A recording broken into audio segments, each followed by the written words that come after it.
Olá, bem-vindos para a Chocolate Academy. Quer aprender mais sobre chocolate? As etapas da sua preparação, como trabalhar com ele na confeitaria, na chocolataria e na sorveteria? Nesse episódio vamos falar sobre como empreender com sorvetes.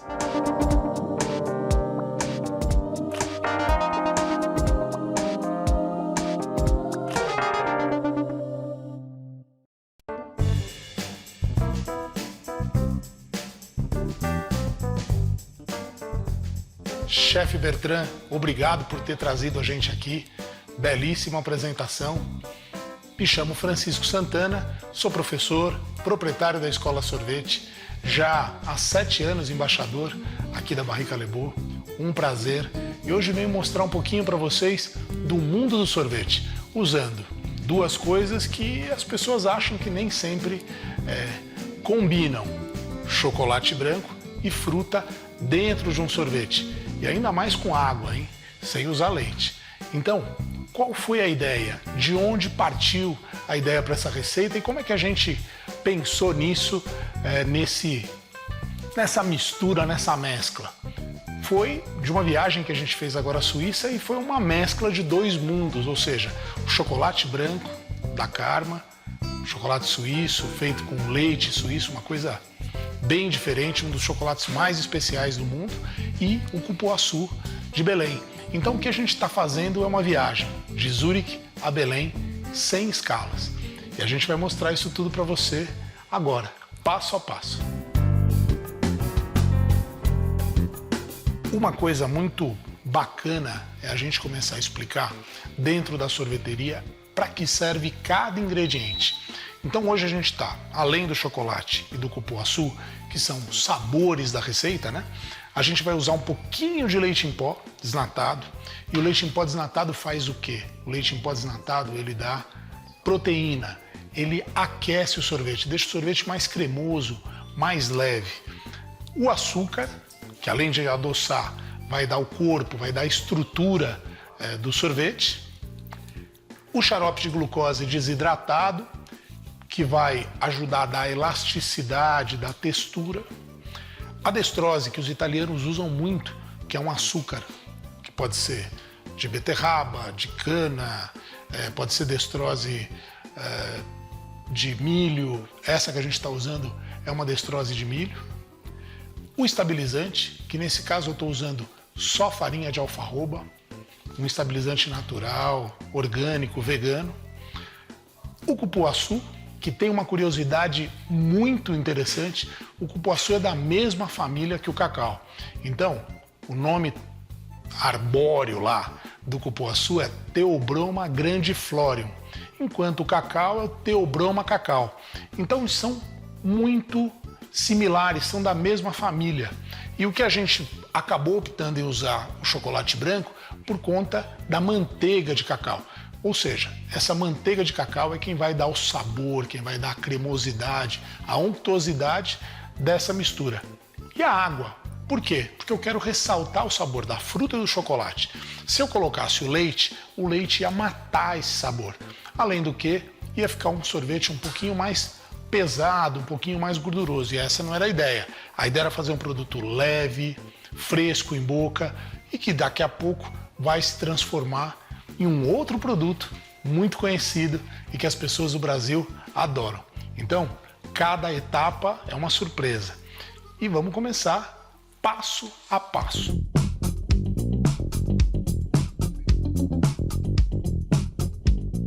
E explicando agora um pouquinho do que a gente chama de pasteurização. Pasteurização não é só, como vocês estão acostumados a pensar, que a pasteurização é só para o quesito sanitário, ou seja, você vai fazer a esterilização dos ingredientes, da água, do leite, o que for, leva a uma determinada temperatura, resfria até 4 graus o mais rápido possível, e aí você tem a morte dos micro-organismos, né? Então você tem uma certa seguridade alimentar, a esterilização. Mas a pasteurização para a gente também serve para quê? Para dissolução e homogeneização dos açúcares. Por quê? Quando você tem o açúcar derretido, entre aspas, aí, levando até 85 graus, é o que a gente está trazendo nessa receita, você tem uma solubilização perfeita. Então você vai ter uma incorporação de ar perfeita, você não vai ter recristalização.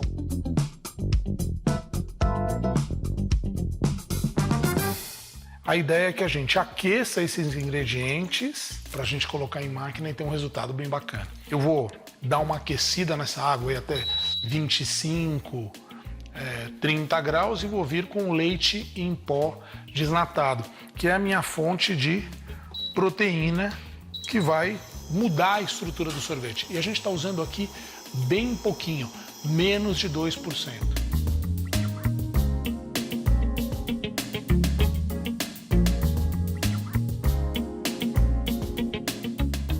Começo com os açúcares. Uma parte do açúcar vem aqui e a outra parte do açúcar eu misturo com a goma de alfarroba. Por quê? Para a goma de alfarroba ter solubilidade. É mais ou menos parecido com a gelatina. Ou seja, a goma de alfarroba precisa de algo para ligar, né? E esse é um ingrediente super natural. A goma de alfarroba vem da costa do Mediterrâneo e é usada desde os tempos dos romanos para ajudar na estabilização de líquidos. Os romanos usavam favas de alfarroba para estabilizar vinho. Olha, isso há 2.500 anos atrás.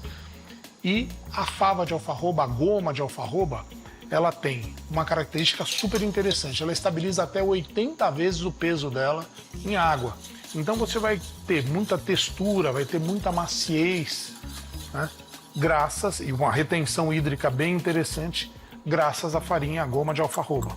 Que no Brasil você vai encontrar pelo nome de goma jataí. A glucose, que eu acabei de colocar, que vai ajudar a dar essa elasticidade, e a destrose. A destrose faz o quê? A destrose deixa o sorvete espatulável, deixa ele anticongelante. Para você ter uma ideia, ela é 80 vezes mais anticongelante que o açúcar e 180 vezes mais anticongelante que a água. É um produto natural, porque ela vem de uma quebra amilática do milho, então não é um produto com um grande índice aí de industrialização, um produto bacana e que ajuda muito, que está dentro desse contexto da sorveteria. Você também podia usar aqui um açúcar invertido, um mel. Isso fica ao critério. E olha,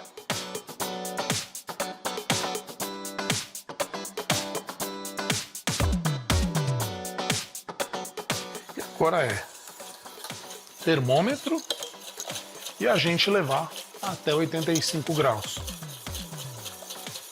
O que é rapidinho.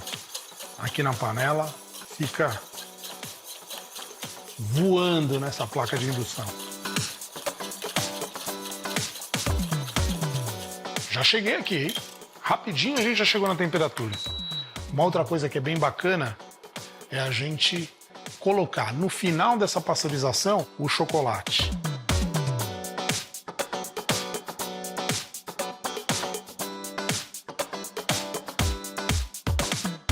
É bem raro, né? Todo chocolateiro diz que é para deixar o chocolate longe da água e eu estou colocando ele aqui dentro. Então, sorvete tem isso. Você pode fazer mágica fazendo sorvete. Isso tudo, essa receita toda, ela veio de um cálculo matemático, onde eu faço um equilíbrio entre as gorduras, os açúcares, as texturas. Tudo isso vem de um cálculo matemático preciso, que a gente chama de tabela analítica. Cada um tem uma interpretação, porque gelato, ice cream, sorvete industrial, creme glacé na França, são tabelas de cálculo, visões de cálculo diferentes, apoiadas em cima do sistema de serviço, ou seja, cada sorveteria, cada escola de sorveteria, americanos servem isso no freezer, franceses servem isso muito nas sobremesas dos restaurantes, os italianos vendem sorvete em rua, ou seja, cada um baseou a sua estrutura de venda e adaptou isso dentro do sistema de cálculo.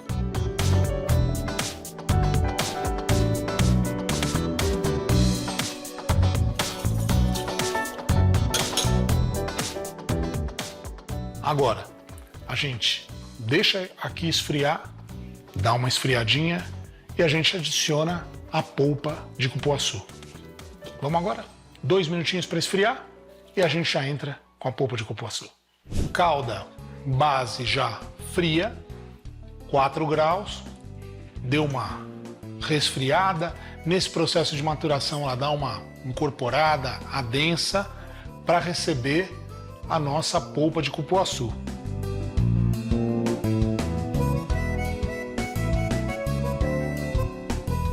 Cupuaçu bom é aquele que você consegue cortar de tesoura, como diz o pessoal lá no Pará. E mixar. Mas para que a gente vai mixar? Para a gente homogeneizar, ou seja, para a gente juntar chocolate, cupuaçu, açúcares, a gente deixar essa mistura mais untuosa, mais sedosa. Então, mixar é super importante. A gente está quebrando a molécula da gordura aqui do chocolate branco e está incorporando ar.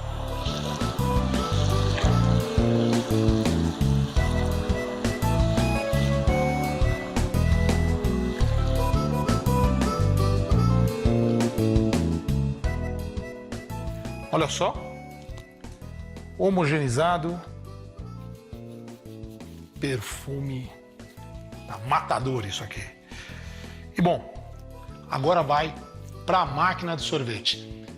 Vocês podem pensar o seguinte, essa é uma receita caseira, até dá para ser caseira, mas aí você tem que deixar no congelador essa receita, esperar endurecer, botar na batedeira caseira, bater de novo, devolver para o congelador. Dá para a gente fazer um processo para transformar isso em algo caseiro. Não é o mesmo resultado de uma máquina profissional. Essa que a gente está usando aqui é uma máquina super boa, super poderosa e que vai fazer o sorvete que você está acostumado a ver em qualquer sorveteria, gelateria e por aí afora.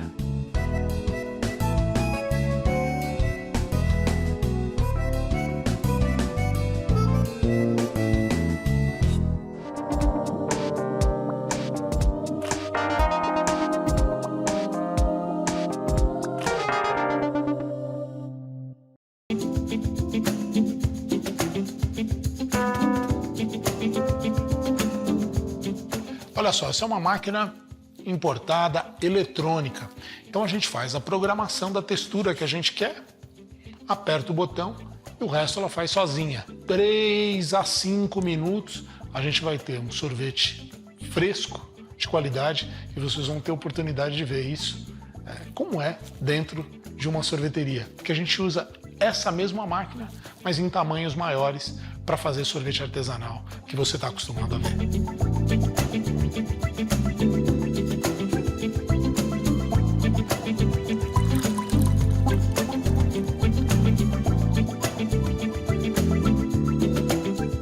Isso vai ficar sensacional.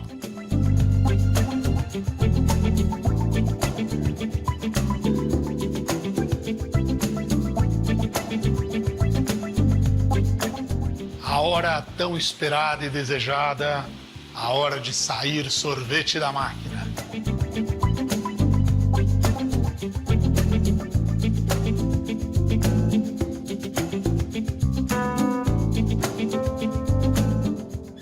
Olha a textura sensacional. E ninguém disse que foi feito com água, hein? Dá uma olhada. E quando você vai fazer as decorações das vitrines aqui, é mais ou menos esse o processo. Você decora, leva para um ultracongelador, leva para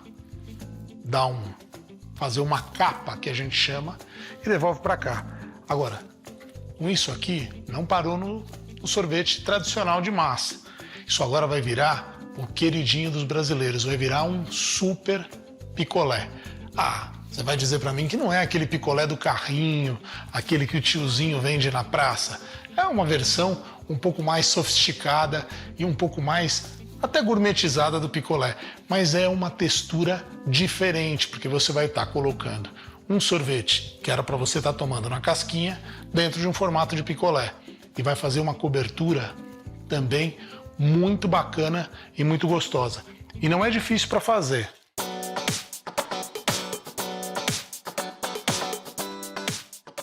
Molde silicônico. Esse molde podia ser até um copinho plástico, dependendo do que você tiver em casa.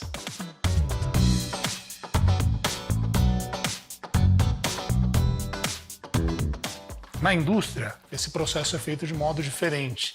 Ele é feito com uma máquina que tem uma lâmina que faz esse corte. Aqui, no artesanal, a gente tem a ferramenta do ultracongelador. Agora, se você não tem em casa, no freezer caseiro vai. Ele vai mais lento, mas ele acaba dando um bom resultado.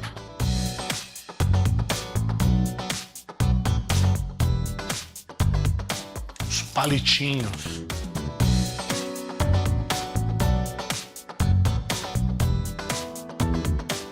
Primeiro eu coloco um pouco de sorvete, para depois vir com os palitos e a gente depois vem achatando.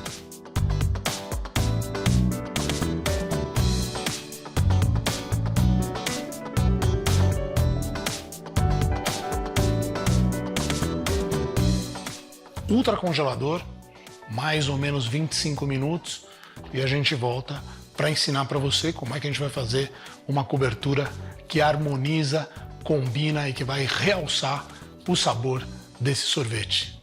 De Zurique a Belém, cupuaçu e chocolate branco.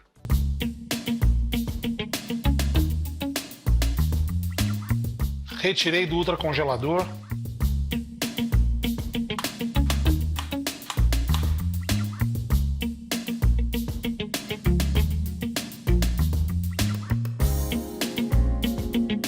Então a gente tem chocolate derretido, 35, 37 graus. Para quê? Para que ele fique fininho. Caso você ache que ele está muito grosso, você pode afinar com um pouquinho de óleo de semente de uva, um pouquinho de óleo de girassol, só para deixar ele um pouco mais fluido. E a gente separou aqui a castanha do Pará, como não deveria, né? A gente não podia deixar de homenagear aqui o Pará nesse complemento. E a gente fazer o picolé, que agora está aqui super revisitado.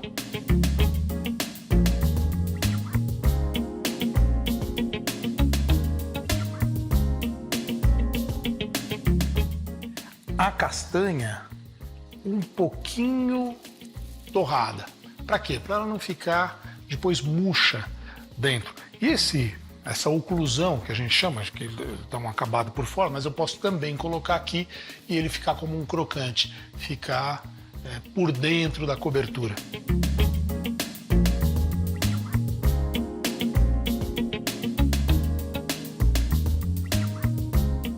Chocolate branco, suíço, cupuaçu do Pará, chocolate 70% suíço.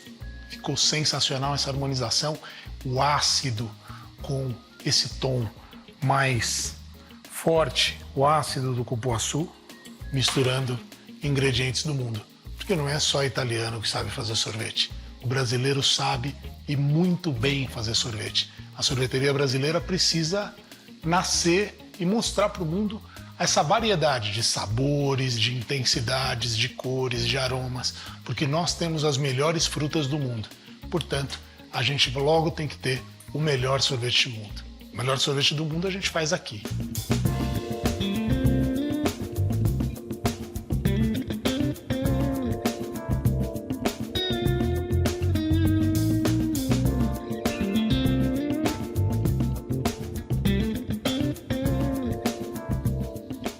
Espero que vocês tenham gostado desta nossa brincadeira de Zurique a Belém, sherbet de cupuaçu com chocolate branco em um formato de picolé, um pouco homenageando o Pará e um pouco homenageando os milhares de vendedores de picolé por esse Brasil afora.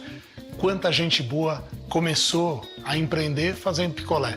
Então a gente está aqui só reestilizando, dando uma nova cara para a sorveteria brasileira. Sorveteria brasileira que precisa mostrar para o mundo todas as potencialidades que a gente tem. Esse país incrível, cheio de fruta, de bom leite, cheio de cores e aromas. Essa é a sorveteria brasileira. Agradecer a Barrica Lebot, agradecer o chefe Bertrand, a vocês de casa e dizer que a gente está aqui. Sorveteria brasileira já. Escola Sorvete, sorvete de verdade.